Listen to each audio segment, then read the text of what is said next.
Obilježavanje Svjetskog dana sjećanja na žrtve cestovnog prometa počelo je 1993. a 2005. godine Ujedinjeni narodi podržali su ga kao globalnu aktivnost koja se obilježava svake treće nedjelje u mjesecu studenom.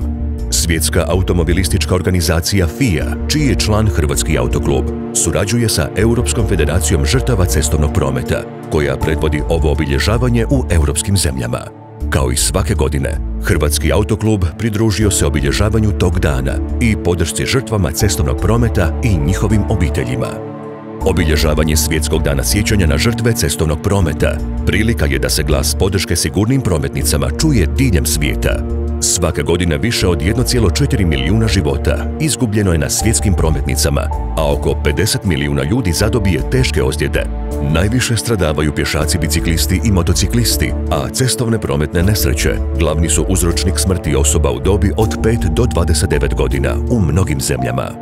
Hrvatski autoklub, FIA i njene članice uvijek se zalažu za cestovnu sigurnost te redovno u partnerstvu s drugim dionicima u području mobilnosti mobiliziraju javnost na rješavanje problema.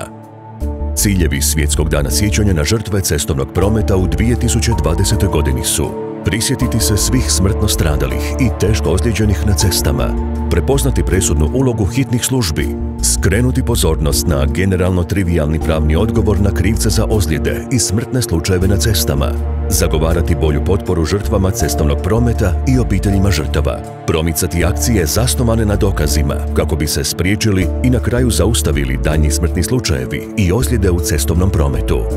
Sigurnost cestovnog prometa, a samim time i sigurnost svih sudionika u prometu, jedna je od temeljnih zadaća Hrvatskog autokluba. U skladu s tim, Hrvatski autoklub organizira, provodi i podržava akcije kojima se potiče rješavanje problema sigurnosti u prometu.